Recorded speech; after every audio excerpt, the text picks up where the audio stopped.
to take a look at the top stories for today.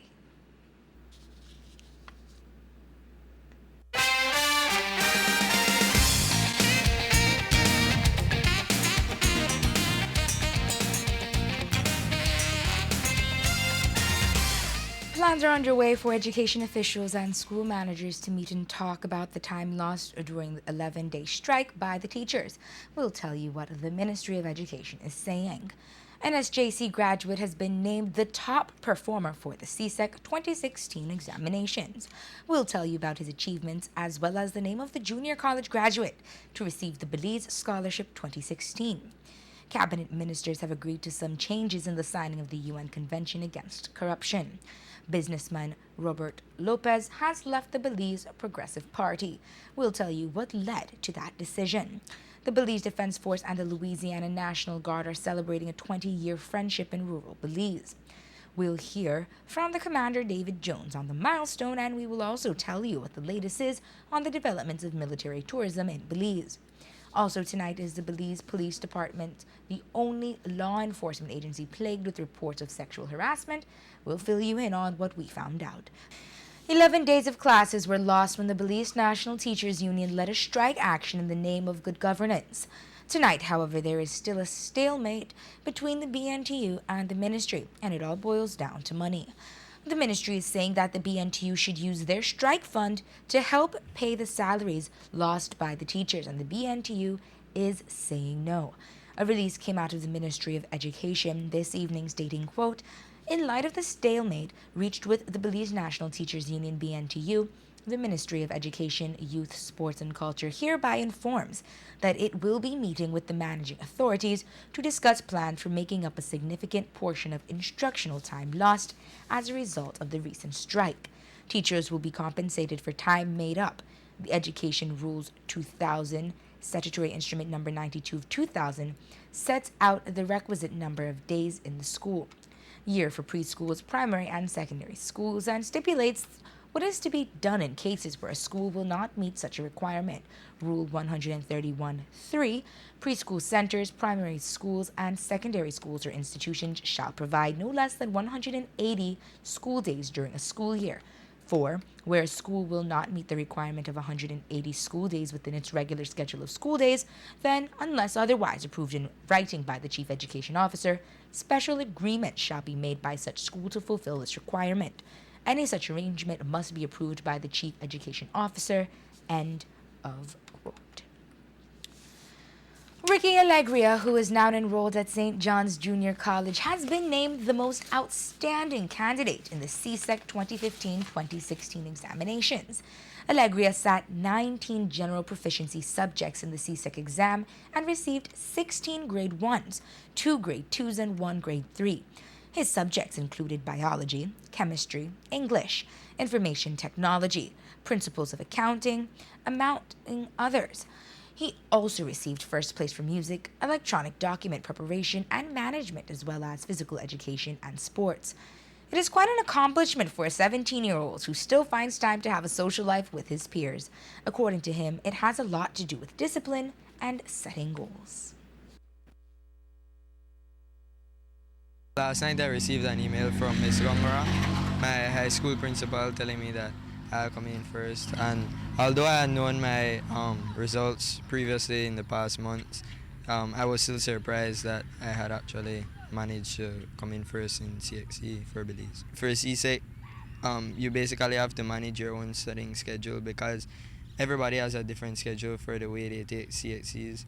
And for example, sometimes you'd have one in the morning, one in the afternoon, and one the following day.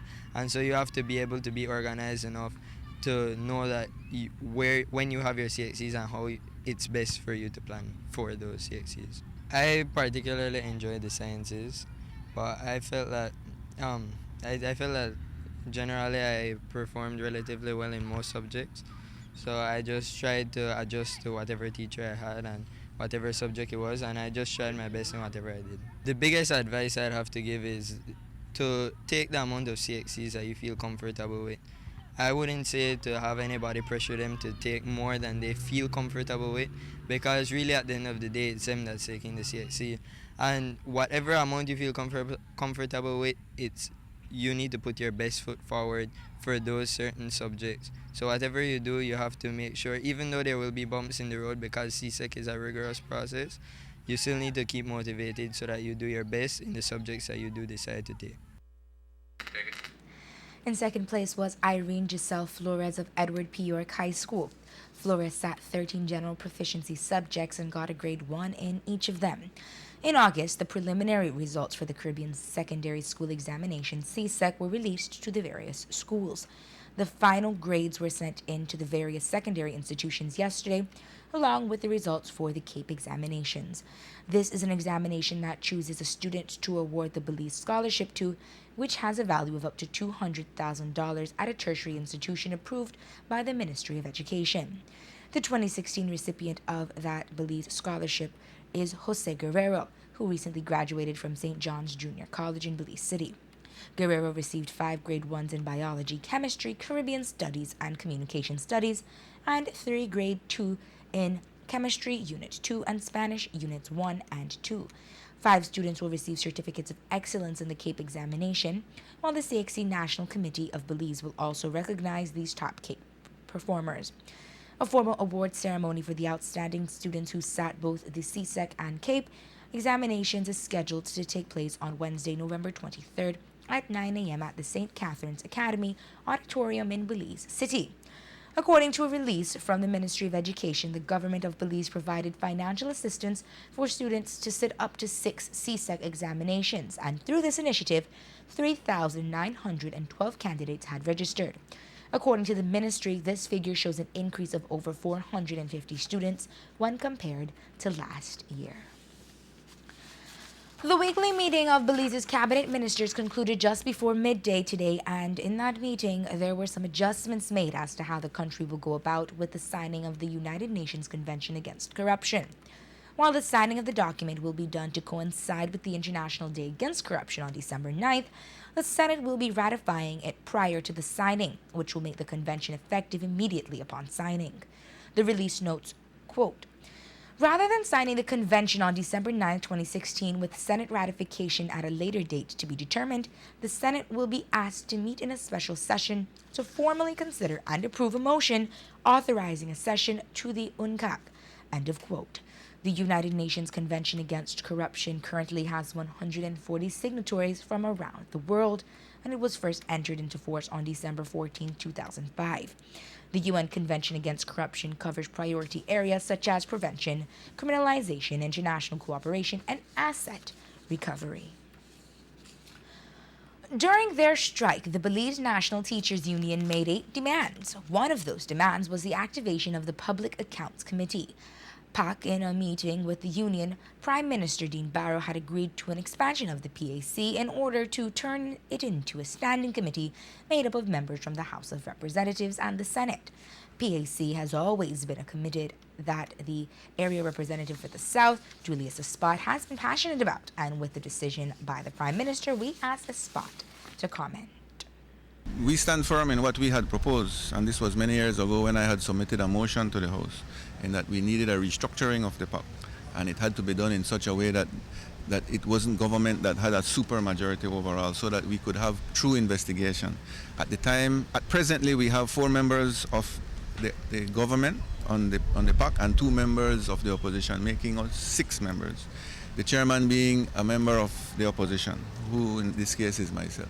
Our proposal was to leave that 4-2 and bring in the three senators from the social partners, which would make it a total of 9. We felt that was fair, because if government needed to pass a resolution or block something, they only had to convince one of the 3 social partners to be on their side, and it would be fine.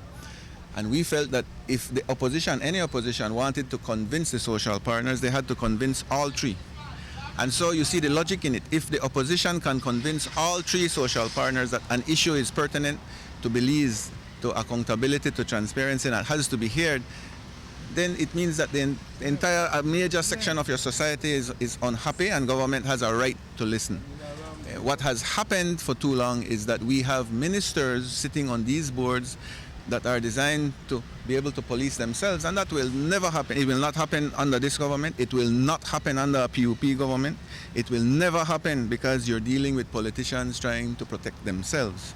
So the fight that I have is to make sure that it is fair, that any political party that forms government has to deal with a situation that if they are committing errors or if they are doing something illegal, then the Public Accounts Committee, when it pertains to finances, you have to understand the Public Accounts Committee is not there to do a witch hunt. The Public Accounts Committee is there to analyze the money that is being spent by government on behalf of the people.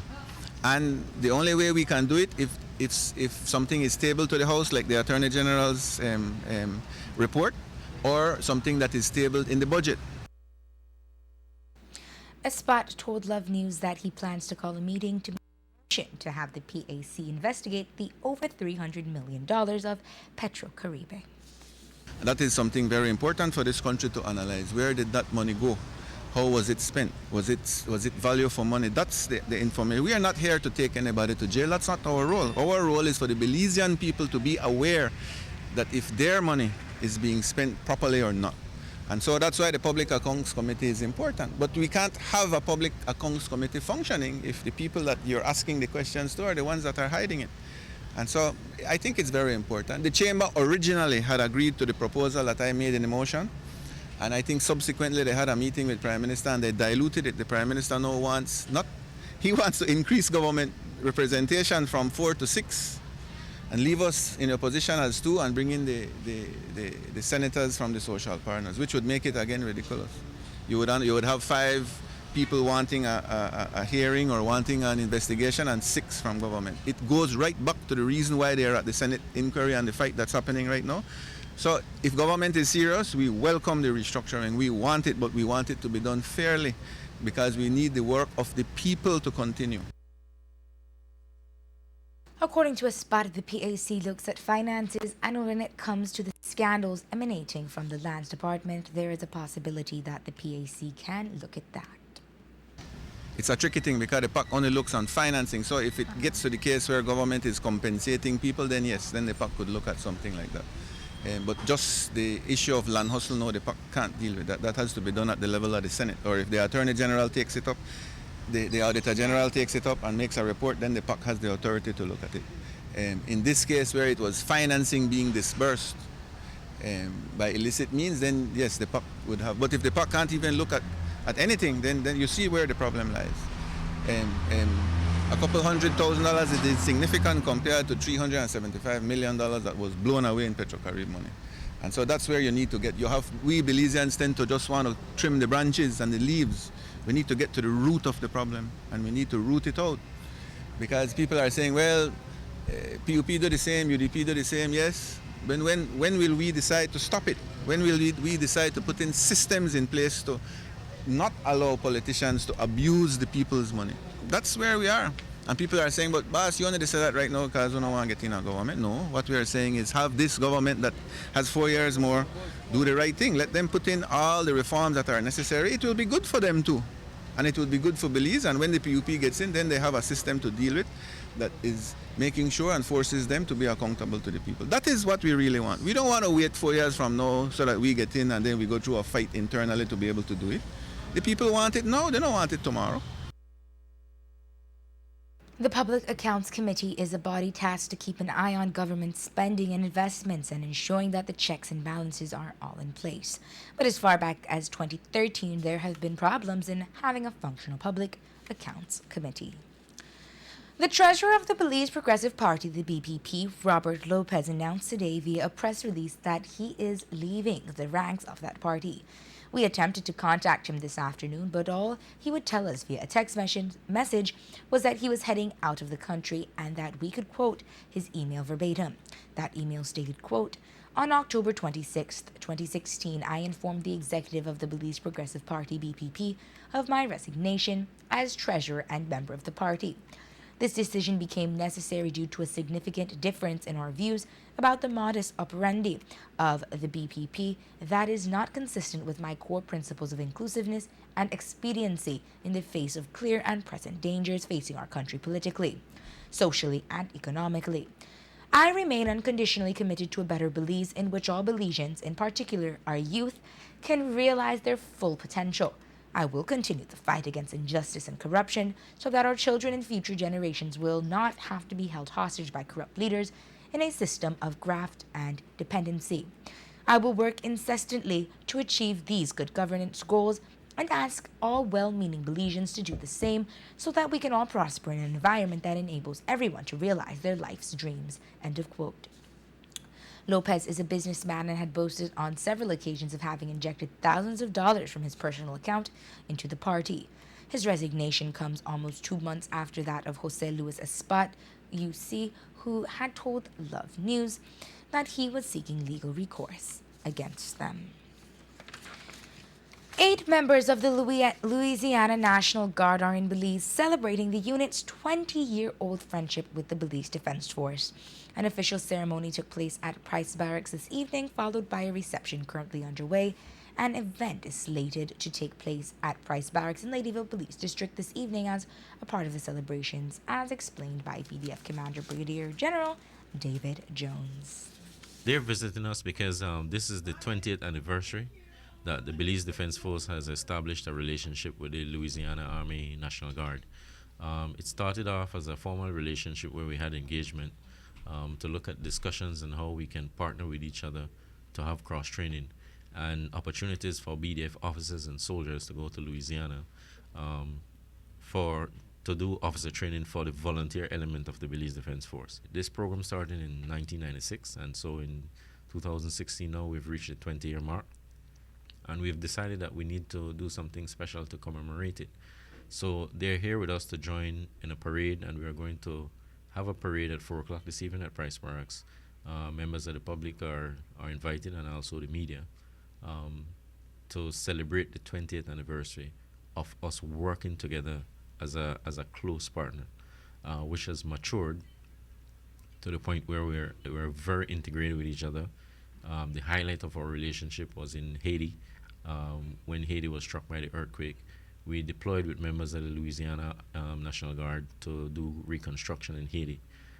We spent a couple months with them, and we gained that respect and trust with each other that we can deploy as brothers and train as partners and achieve tangible, positive results for another nation within the region. With such a long partnership, Commander Jones says that both sides have been able to enjoy various training exercises and exchange programs. They've assisted us with disaster relief training, expertise, advice. We've been sending members of the BDF to Louisiana on an annual basis to be part of their exercise training when hurricane is about to strike. We look at what happens after disaster, what measures needs to be taken to get rehabilitation done, and they are also sending members of their team over to Belize. So when we have our hurricane exercise, they're part of it, and they express their advice, concerns as well. They learn from us, and we learn from them. Exchange of training includes engineering project. The new barrier at the entrance of Price Barracks is courtesy of the partnership that we had with them, where they sent their engineers over here to Belize, and they have been doing construction work with us, and that partnership is going to increase in having them over to Belize to assist us in infrastructure and rehabilitation of some of our buildings at Price Barracks. And they also are benefiting in sending their troops to Belize on an annual basis now. They've started with jungle training. They realized the potential for their members to come and do jungle training in Belize, which is excellent for them. And they want that to continue. And on an annual basis with our volunteer battalion, they attend our battle camp. So if you had noticed, when the last battle camp we had members of the Louisiana Army National Guard integrated with our volunteers, doing training with them. So the relationship has really matured. After the parade, there's a formal dinner that we host them. It's a social event. And 2 days after, we have the same parade in Louisiana. So we will fly to Louisiana on Wednesday, and we have the parade in Louisiana on Thursday, and have the same celebration commemorating the event. Ambassador to Belize Carlos Moreno, who spoke on the working relationship between Belize and the United States. And the idea is to exchange techniques and skills and training, resources and materials so that each side can really benefit from that relationship. Over the years, the relationship here has focused primarily on natural disaster relief and training. Also, it's been involved in regional missions. For example, in 2010 and 2011, a combination BDF and Louisiana National Guard units provided us disaster relief assistance in Haiti. They also provide engineering skills, and along with BDF, the National Guard has renovated a number of schools throughout Belize and built other types of infrastructure that are really for the well-being of the country. One of the things that I'm most proud of is the medical training that is provided in conjunction with jungle warfare training. Belize is an ideal location for that, and the Louisiana National Guardsmen go out into the jungle with Belizean soldiers, and they practice survival skills and other types of things that are essential for dealing with that very hostile environment. But in particular, the training includes how to respond to medical emergencies. The National Guard provides emergency kits for the BDF soldiers, and those kits are often left with the backpacks in the BDF soldiers' materials and supplies. So that's something that I think is very essential. Ambassador Moreno is scheduled to complete his term in Belize early next year. Yesterday, we told you of a situation unfolding within the gang suppression unit of the Belize Police Department involving one of several of the police commissioner's relatives assigned to that unit. The incident surrounds allegations of sexual harassment, with those allegations made by 2 female officers. While we are awaiting comment from the Minister of State in the Ministry of Home Affairs, Elodio Aragon Jr., we were able to confirm with the Ombudsman's office that their side of the investigation is ongoing and that they have written to the Professional Standards Branch and the Commissioner of Police. It is a situation that opens a door to not only the Belize Police Department, but to the other law enforcement agencies as well. With a mix of men and women signing up for the Belize Coast Guard and the Belize Defense Force, Love News ventured to find out if they too are having reports of sexual harassment in their units. We were unable to get any headway in reaching Admiral John Borland today, but we were able to find out that with the Belize Coast Guard, they are ruled by their own act, and therefore there is a special commission assigned to handling any such complaints. As it relates to the Belize Defense Force, we did manage to speak with Commander David Jones on the subject. Currently, and thankfully, I can say such reports have not been reaching my desk. I've not been hearing of any sexual harassment within the Belize Defense Force, and I'm glad that that is not an issue. If it does happen, we will have to deal with it, but thankfully, we don't have that issue at the moment. There was one issue that happened about 4 years ago that is now in the courts, and I'd prefer to leave that discussion in the courts. I don't want to mention about it, but recently, for the past 2-3 years, I haven't heard anything. Nothing has been coming to my desk, and that's good for us. Commander Jones went on to speak of the BDF's policies on interrelations among soldiers and what the expectations are.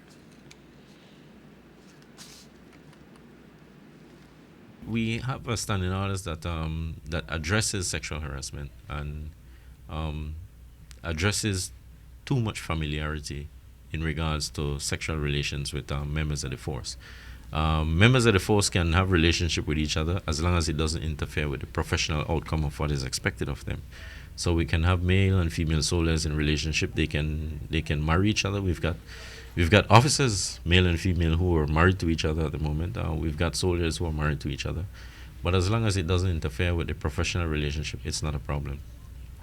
But if it is an issue where a senior officer or a senior enlisted soldier is using his rank to try and gain sexual favors from a junior person, that will be sexual harassment, and that is against our standing orders, and people will be severely disciplined for that. So we do have things in place to address those issues if they do surface.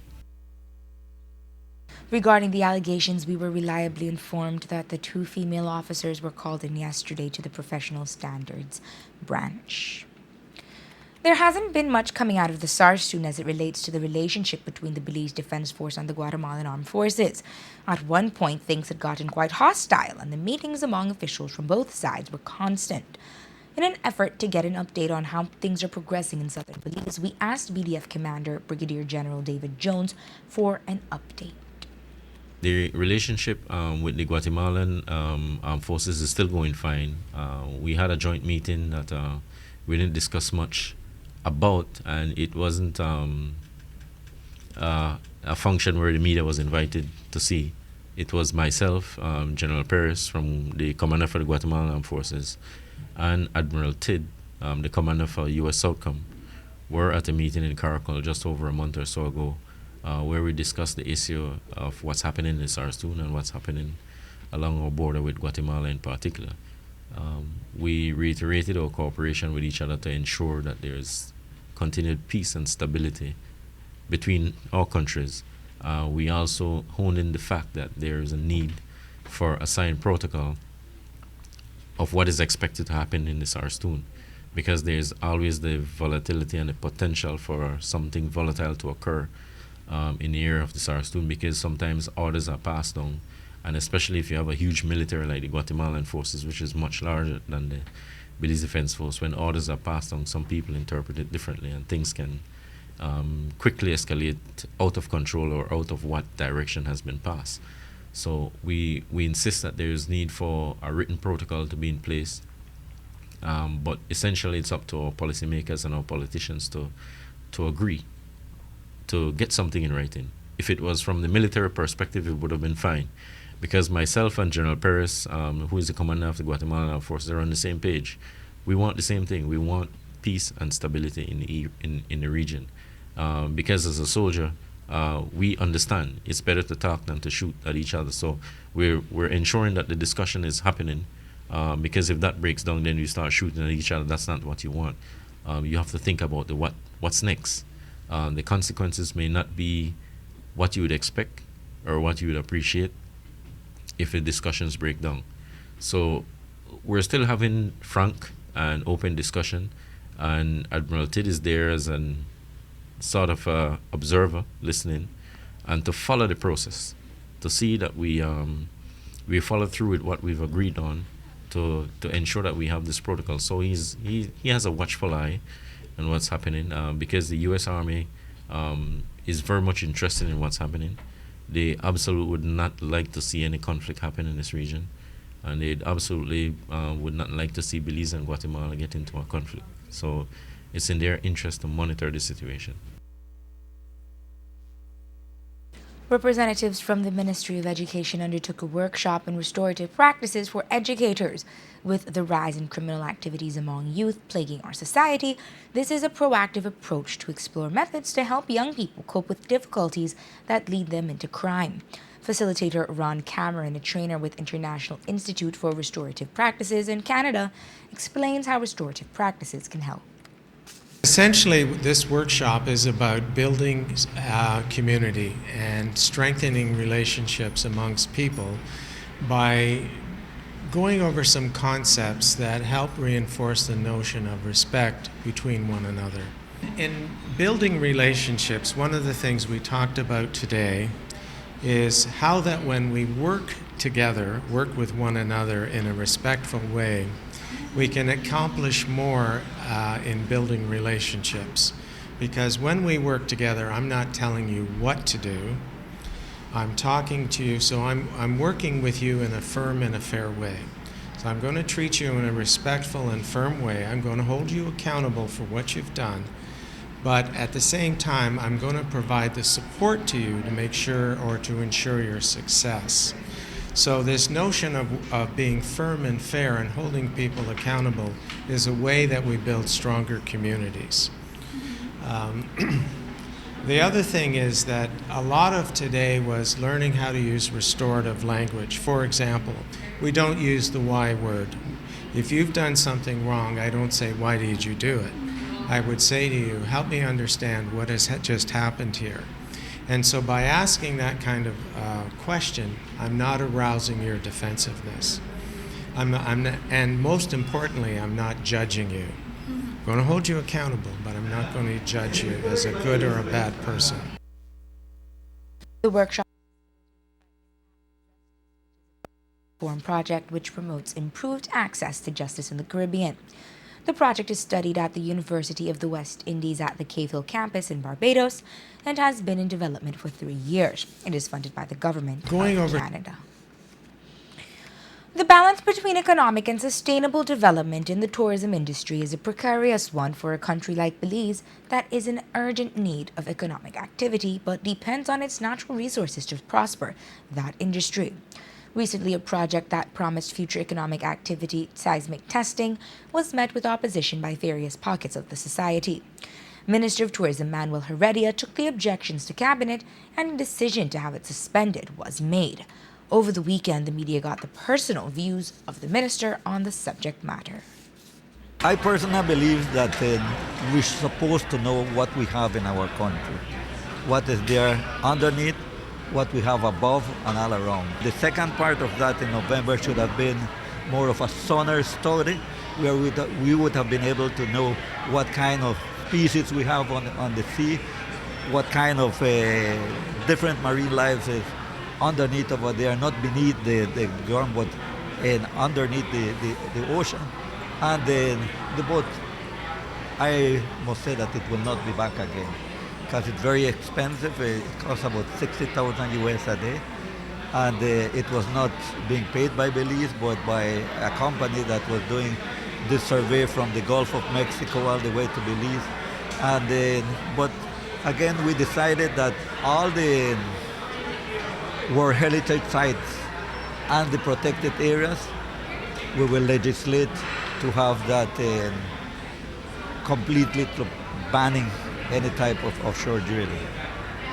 We agree that probably we will still maintain the moratorium on offshore drilling as long as it is needed. If that is to be lifted, there has to be consultation with NGOs and with the majority of Belizean people as to what they feel about that. On the other side, I challenge Oceana. We cannot just say, we don't want this, we don't want the other. I gave them an example in Ecuador. In Ecuador, the government knew that it had $5 billion worth of petroleum underneath their reserves. And they were determined to exploit it because there are hundreds and thousands of people that need jobs. Tourism on its own cannot sustain this in this country. After much opposition from the citizenry, Minister Heredia took it into account the views of the people and noted that the people should have been consulted prior to testing. I don't believe in confrontation. I believe in listening to the people, even though that we have to be careful. Otherwise, we will not be able to govern this country. It will be the NGOs that probably will govern. And I believe that as lawmakers, we're supposed to have also a combination of dialogue, consultation, and be able to do a part on our own also. I do believe that in this particular one that we lack consultation. I believe there should have been a lot more consultation, and that the timing between the knowledge of cabinet knowing about this and going to the people, I think, was not appropriate. You know, we had this one with the teachers, and it's very something sensitive like that. Any little thing that even it might be good, you will find out that it will have controversy. But I believe that we took the right measures and decided to let it go. For the time being, the ship carrying seismic air guns has left and won't be back, not necessarily because of environmental protection, but because it is too expensive to restart seismic testing. Minister Heredia stated that it cost the company carrying out the testing over $60,000 a day to be in Belize. Ambassador Extraordinaire and Plenipotentiary of the Republic of Cuba to Belize, Her Excellency Lisette Perez Perez, presented her credentials today to the Governor General of Belize, His Excellency Sir Culfil Young, at the Belize House in the city of Belmopan. Ambassador Perez expressed her pleasure in being in Belize and conveyed her country's commitment to continue to strengthen bilateral relations with Belize as well as with the Caribbean community. The Governor General accepted her credentials, welcomed her to Belize, and expressed his gratitude to the Republic of Cuba for their commitment to Belize. The ambassador was accompanied by her husband and Ambassador His Excellency Said Guerra of the Ministry of Foreign Affairs. Yesterday, we reported on the confrontation between Douglas Grant and Paul Ferguson on early Sunday morning in the vicinity of the Sit and Sip nightclub. Ferguson alleges that Grant took out a gun at him because he made statements about the United Democratic Party. Today, we spoke with the officer in charge of the Eastern Division North, Assistant Commissioner of Police Desiree Phillips, who stated that Grant will be charged with aggravated assault. Did in fact make a complaint to the police early Sunday morning. The matter is being investigated, and we're at a point where we believe that we have enough evidence that we will be laying charges on Mr. Grant pretty soon. That will affect my duty, as I always do, and that is what we're here to do. Like I said, the matter is being investigated. We feel that there is enough evidence at this time, and charges will be laid on Mr. Grant very soon. Although the police were around when the confrontation happened, they did not witness it. ACP Phillips also commented on the situation and if any charges will be laid on Ferguson.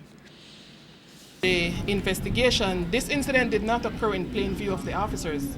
The officers came upon an argument, not that incident that was reported.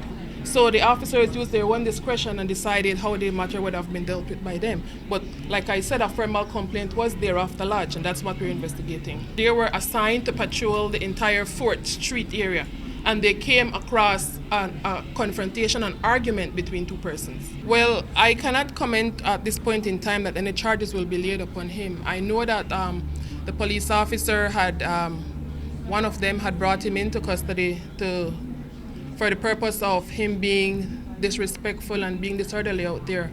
But again, according to the officer who had brought him in, he spoke to him and managed to calm him down. I mean, that's a discretion the police can exercise, so I cannot comment at this time and say with certainty that any charges will be leveled against him in that regard. ACP Phillips stated that they try to maintain security around when nightclubs close to prevent any confrontations. But the incident between Grant and Ferguson did not happen directly in front of the establishment, and the police responded as soon as they could.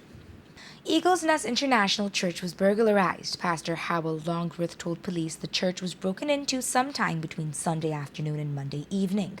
More than $19,000 in items were stolen from the church. According to Pastor Longsworth, these include a multicolored light and digital touchscreen and mixer console, as well as a dark gray Yamaha piano workstation and a power amplifier. We were having service on Sunday, and at 1:30 on Sunday, we left all the equipment in the place. We turned the lights on outside, and by 5:30 the evening, the junior pastor had passed and saw the lights on. So he came in, he turned off the lights, and about 8 o'clock, when we passed, the lights were on again. According to the security, they saw the lights on. We did not realize that any of the equipment was missing until the following evening, yesterday evening, when we came in for usual Bible study. We saw the equipment was all missing.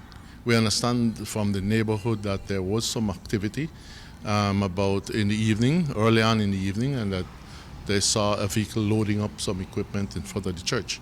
And so that's it. The equipment is very expensive, digital equipment. We were getting ready to broadcast live, streaming, and so we were accumulating our equipment. We were missing a digital control panel and several other electronic equipment. We had 2 very expensive keyboards and other amplifiers and other things that would complement that. We were just waiting for some more equipment and cameras so that we could do the live streaming. We're very devastated about the loss because it's about reaching the other people in Belize that would not come to church, but through internet and the other services, they would hear the word and change. We're here doing this interview because if there's anybody who would have access or have knowledge of it, we're offering a reward, and that we would want the equipment back so that we can continue with the service. Investigators are hoping that security cameras from Smart and Iron Horse Saloon caught the perpetrators in the act. Caribbean governments have been carrying out activities to standardize education in the Caribbean for some time now. Some years ago, they took a look at the teachers and educators and mandated a human resource development strategy, a move that led yesterday's draft of the CARICOM Regional Educational and Human Resource Development Strategy.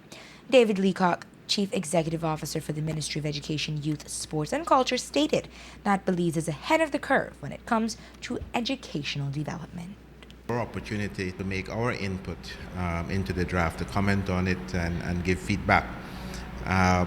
What I can say is that what is presented in that draft strategy is remarkably aligned or similar to our own Belize education sector strategy. And so we feel very confident in what we have, the course we have chartered in the education sector. We feel that it's pretty aligned with this one that is being drafted on. In some respects, we might be ahead of the curve. The very same strategies that are emerging from this regional strategy are strategies that we have in our education strategy and are things that we are currently working on.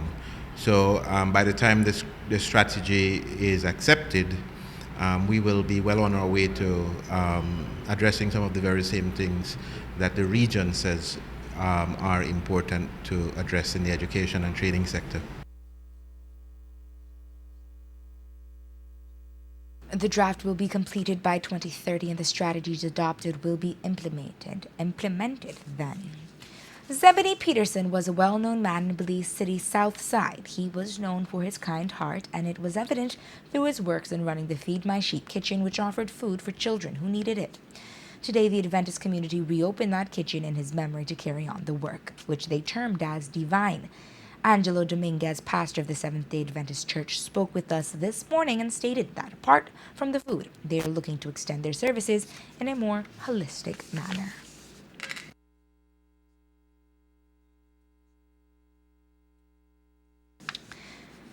We'll have that story for you later on in this newscast. The Embassy of Mexico is inviting members of the Belizean and Mexican communities to commemorate the Day of the Dead at the embassy in Belmopan, as well as the Institute of Mexico in Belize City. According to Hugo Juarez Carrillo, Mexico's Counselor of Legal Affairs and Press in Belize, the Day of the Dead is a syncretic cultural celebration that blends Christian and Mexican ethnic traditions to remember people who have passed away. On November 1st and 2nd, the Catholic calendar remembers the saints that departed faithfully. What we see here is an altar that mixed both traditions. The Catholic tradition, you can see the cross in the middle. At the same time, we have the tradition of the Indian ones that have the three stories of the living, of the world, the earth, the underworld, the inferno, and the paradise. These three steps are celebrated here. At the same time, we are celebrating the life of Teodoro González de León. He was a very famous Mexican architect. Same time, you see, we have the fourth element of the old Mexican culture. We have wind, represented by the palms. We have fire. We have water. And we have earth. These are the four elements. And you see here in the middle, there's a kind of a bridge that is created in order to let the person that have died to go to the other side. In the Indian tradition, the earth, when you're alive, you come here to suffer. But when you die, a better place. Especially you go directly to the paradise if you have a good death. For example, if you die in a battle, you're a warrior and you die in a battle, you immediately go to the paradise. If you're a woman and you die giving birth, then you go directly to the paradise. And you see we have a dog here and we have a stick. These two elements are used in order to help this person that is going to the dark side of the world, of the universe in order to be helped, to be guided by the dog, and help himself with a stick in order not to fall. And we see here other elements like the water or the drinks that the person that is being celebrated here, that he loved. He loved some kind of foods, and sometimes even you put the things that he loved to do. He loved to play cards, or maybe his hat or something like that, in order to celebrate him. But in the Indian tradition, in order to invite him to come this night, the 2nd of November, to come to this world again in order to enjoy what he enjoyed when he was alive. The tequila could be, or the food. An exhibit in relation to the tradition will be opened tomorrow at the Mexican Institute of Belize and the Mexican Embassy in Belmopan. A Corazon man has been detained by the Ladyville Police for impersonating a customs officer. ACP Commanding Eastern Belize Rural, Edward Broster, told us more. Assistant Superintendent of Police Juanito Cocoma, along with other police officers, intercepted a Hispanic individual who was in a green Ford Ranger pickup truck wearing a customs uniform. Checks were made with the Customs Department regarding the individual, which revealed that there is no such individual working with the Customs Department. The Customs Investigation Section, along with the police, are jointly investigating this matter. We understand that the man stole the customs uniform from his neighbor and altered it to fit him. Police are having a hard time charging the man because whilst it is illegal for someone to impersonate a police officer and even a BDF soldier, they have not been able to find something in the Customs Act that says it is illegal for someone to impersonate a customs officer. Students in southern Belize are learning the value and importance of the barrier reef. We join Harry Azu for that story. Students from across the Stand Creek district are learning the biology and ecology of the reef and are taking actions in an effort to help protect their environment. The Reef Keeper project uses engineering and hands-on field trips to educate Belizean students about the importance and value of their coral reef. This free program includes educational classroom lessons and a field trip to Tobacco Key and surrounding keys. The students from Gales Point Village who were on a field trip used the principles of engineering, where they created remotely operated vehicles equipped with underwater camera to study the Belize Barrier Reef.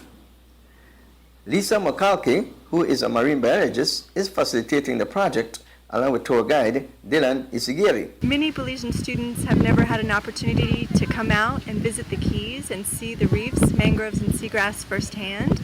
So this teaches them what the value is of the reef, mangroves, and seagrass in terms of protecting them, providing habitat for different animals, providing creatures for the reef, providing fish for people to eat, and also, very importantly, protection in the case of mangroves and seagrass and the barrier reef from hurricane waves.